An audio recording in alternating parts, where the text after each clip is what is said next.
What's up everybody, it's your boy Mood616 here, and welcome back to another ILLMented review. This is going to be episode number 3, and for today I've got one here from Film Chess Media, a film from 1986, and it is called Hellhunters. This is a film I actually really didn't know much about, so I actually had to look it up. But to my amazement, there's a lot of familiar faces in this one. You got Stuart Granger in here, Maud Adams, of course, from James Bond's Octopussy. Romulo Arantes, I believe he was like a Brazilian swimmer or something like that. And Candace Daly's in this film, who appeared in Zombie 4. You got other appearances in this one from George Lansby, of course, who did On Her Majesty's Secret Service, the one-time James Bond. And, of course, William Berger makes an appearance in this film also, which is really interesting. He was in films like $5 from an August Moon and Kioma, shit like that. So there's, like, a lot of familiar faces. And one thing I also did notice, the DP on this film, Mario DeLeo, I had to look him up, but he did the segments, the third and fourth segments in the 1983 anthology film, the Nightmares anthology film, which would have been the one with Lance Hendrickson and, of course, the Killer Rat one. I don't know, I must have saw his name in the credits or something, but maybe it was just the DeLeo. But anyways, this is an 80s action film, as you probably have noticed. In IMDb, it is rated as a action/horror film. There's really nothing horror about this film whatsoever. That's why I'm doing it on the ILLMented reviews.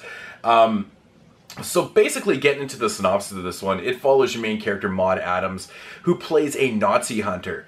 And what she has just done, she has just married the nephew of a evil doctor by the name of Dr. Martin Hoffman. He's a Nazi war criminal. He's like an evil scientist who is basically trying to perfect his serum so he can turn people into these Nazis, so he can restore this dream of Nazi domination and he was going to try it out on Los Angeles and things like that.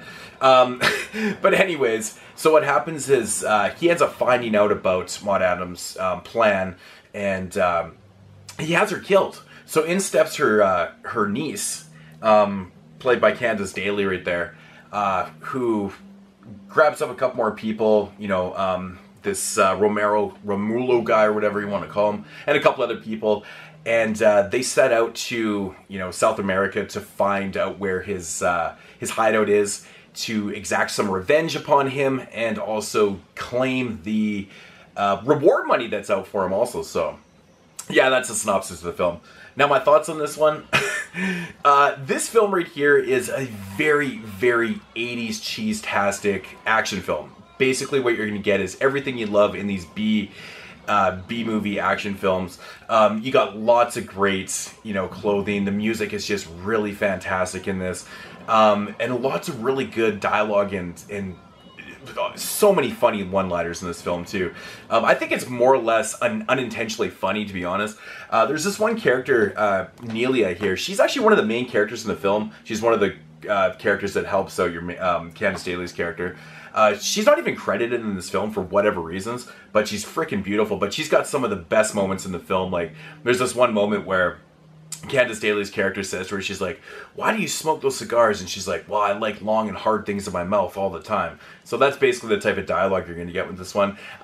The odd thing about this film, there's some scenes in this film that are completely out of place. There's one scene where Nelia ends up fighting these like 3 guys, and of course the one guy at the end tries to rape her and rips her shirt off and exposes her boobs and things. So you're gonna get things like that, but the overall film is actually quite fun. It's honestly a little bit slow paced. So the first half an hour deals with Maud Adams' character and her getting killed, and the next half an hour is more or less these characters coming together to exact their revenge. And then the third, kind of the third act starts, and then, once they get to Brazil and they start to infiltrate the Nazi regime camp, and, things kind of pick up. But the first hour of the film, there isn't really a whole lot of action. There's some sequences here and there and stuff. But with that said, it is actually pretty entertaining, I have to say. Some of the places they go, some of the locations they shot at in South America and in the Philippines are just fantastic in this. It's really actually well done for a low-budget B flick, but yeah, there's just some really great stuff. Of course, you get some tits and ass. There's this funny scene where they end up at this bar and they're just...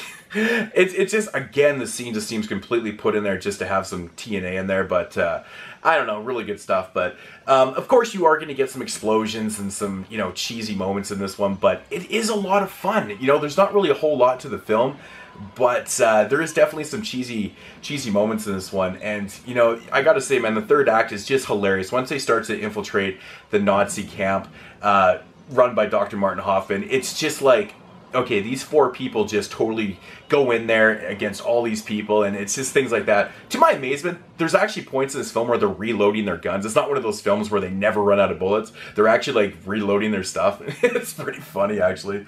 Yeah, I just wish that there was a little bit more to do with, you know, the doctor side of things, you know, looking in with the serum and, you know, what he was actually going to do. And they don't really get too much into that. It's just more about these characters exacting their revenge and their long journey down to the Amazon where this guy is located and stuff like that. But, no, it's a fun ride. I think maybe it's definitely a little bit too long.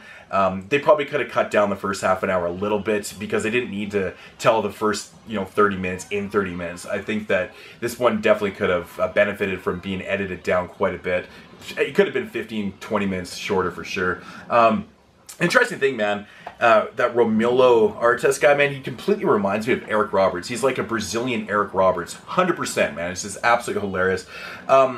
Surprisingly, man, the acting in this film is pretty decent for what it is. It's a lot of low-grade B actors and stuff that do a pretty good job, but yeah, man, it's definitely a fun film. It's definitely a fun film. If I had to rate this one, I would probably give it about a 6 out of 10. It's nothing special. It's nothing mind-blowing, but it's definitely a fun film. But yeah, so with that said, man, that's my review. That's all I can really say about the movie. Hellhunters, check it out, man, from Film Chess Media. I will say, the PQ is pretty good on here. It's in widescreen. The audio is a little bit hit and miss. It's a little low and a little muffled at times and things like that. But as for special features, it is bare bones, unfortunately. So, but Hellhunters, give it a shot. It's definitely a fun film. I do recommend it for those people that love their cheesy 80s flicks. Check it out. That is going to do it for episode 3. And as usual, guys, peace!